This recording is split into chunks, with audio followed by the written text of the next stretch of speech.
So finally विवेक sir का response आ चुका है द होल कंट्रोवर्सी। और बहुत ही मैंने पूरा रिस्पांस देखा और बहुत ही बढ़िया रिस्पांस दिया है उन्होंने।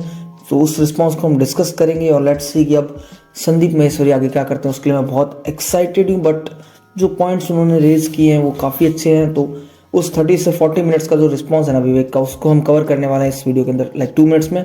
तो let's start the video without any delay. और अगर आपको स्कैम के बारे में नहीं पता तो आप पहले वाला वीडियो देख सकते हो, उस पर स्कैम के बारे में डिस्कस किया हुआ है कि क्या कंट्रोवर्सी चल रही है, क्या स्कैम चल रहा है। तो लेट्स बिगिन द वीडियो। सो ये रिस्पांस आया है after a lot of community post from Sandeep Maheshwari. और इस रिस्पांस के अंदर विवेक सर ने जो पहला पॉइंट रेज किया कि आपने स्कैम बोला है या आपने सीधा सीधा इस बिजनेस को स्कैम बोला है, तो वो क्यों बोला है आपने। उनकी जो विवेक बिंद्रा सर ने बोला कि उनकी जो फाइनेंशियल्स है या उनकी जो कंपनी की ऑडिट होती है वो KPMG और EY करते हैं।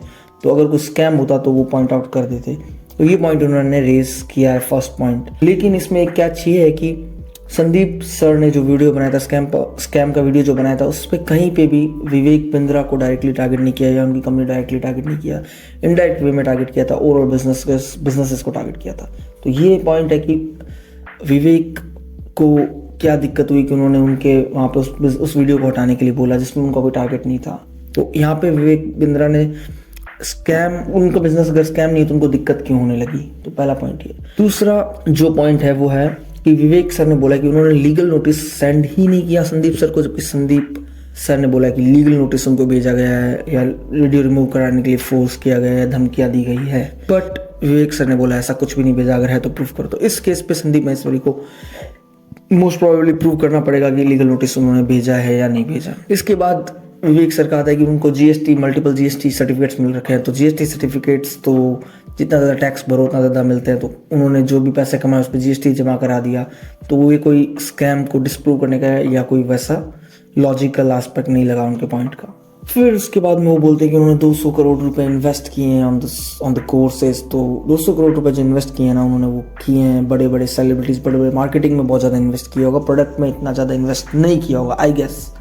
बट 200 करोड़ उन्होंने बोल दिया उन्होंने प्रोडक्ट पे इन्वेस्ट किया गया है। तो उसका कोई प्रूफ, उसका कोई ब्रेकडाउन अगर वो दे तो वो बेटर रहेगा। विवेक सर को उसका कोई ना कोई प्रूफ देना चाहिए। इसके बाद विवेक सर ने बात करी about the quality of sales की वो अगर कोई भी कोर्स बेचते हैं या एफिलिएट वालों को कोई भी कोर्स बेचता है आगे, तो वो क्वालिटी चेक करते हैं कि क्या आप कोर्स से सेटिस्फाई है, अगर नहीं है तो आप रिफंड दे दो। लेकिन प्रैक्टिकली मैं एक बात बोलता हूँ कि रिफंड जल्दी से मिलता नहीं है इन कोर्सेज में।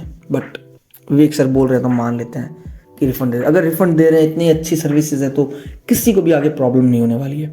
सब सेटिस्फाइड रहेंगे तो किसी कस्टमर को दिक्कत नहीं है। तो इस संदीप सर के बोलने से विवेक सर को कोई फर्क नहीं पड़ेगा, उनके बिजनेस को फर्क नहीं पड़ने वाला। बट इतना स्मूथ प्रोसेस आई गेस नहीं होता कि यार 40,000 का कोर्स का रिफंड मिल जाता है। रिफंड नहीं मिलता और वो कहते हैं कि टर्म्स और कंडीशन सारी मीट करोगे तो रिफंड मिल जाएगा।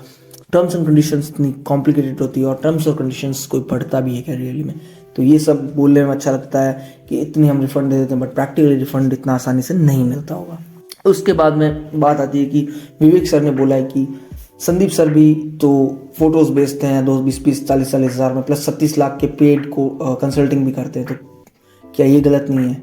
तो इस केस में अगर देखो आप, तो संदीप सर जो पेड कंसल्टिंग करते हैं या फोटो बेचते हैं, वो वही बंदा लेगा जो एक्चुअल में बहुत बड़े लेवल पर है। 20,000 की इमेज आप या मैं तो लेंगे नहीं। तो जो बंदे को जरूरत है उसको पोसाती है या उसको वो पड़ता खाती है 20,000 की इमेज, तो उसको उसका नुकसान नहीं हुआ। उसी तरह से 36 लाख की पेड कंसल्टिंग कौन लेगा? मैं या आप नहीं लेंगे, वो कोई उस लेवल का बंदा लेगा जो उससे उसको 36 लाख से भी फायदा है। लेकिन ये 30-40 हज़ार के कोर्स क्या है जो कि सबको ही लेना चाह रहे हैं, 10 जिसको कोई 30,000 का वैल्यू नहीं मिल रहा। तो ये एक प्रॉब्लम है। तो इस पॉइंट पे विवेक बिंद्रा सर के ये प्रॉब्लमेटिक है। इसके बाद विवेक सर ने एक बात बोली कि जो ये MLM वाला स्कीम है ना, ये बंद कर दिया उन्होंने मई-जून में, बिकॉज अब लोग सामने आने लगे थे। तो विवेक सर ने ये सोचा कि अब पोल खुलने वाली है तो उसको बंद कर देते हैं। तो वहाँ पे वो बंद कर दिया उन्होंने। और इसके बाद में बोला कि एड रन कर रहे हैं संदीप माहेश्वरी। तो ठीक है, एड रन करेंगे टू सेल हिज कोर्सेज। तो अल्टीमेटली जो विवेक सर के कुछ पॉइंट्स वैलिड है कि उनको मौका मिलना चाहिए था। लेकिन एक पॉइंट सबसे इनवैलिड है कि जब संदीप सर ने उस वीडियो जो बिग स्कैम एक्सपोज किया वहाँ कहीं नाम ही नहीं लिया, तो उनकी फटी तो फटी क्यों, इनकी दिक्कत आई तो आई क्यों। वहीं पे सबसे बड़ी दिक्कत है कि अगर संदीप सर ने वो वीडियो में किसी का नाम नहीं लिया तो इनको दिक्कत हुई क्योंकि इनका बिजनेस इम्पैक्ट होने वाला था।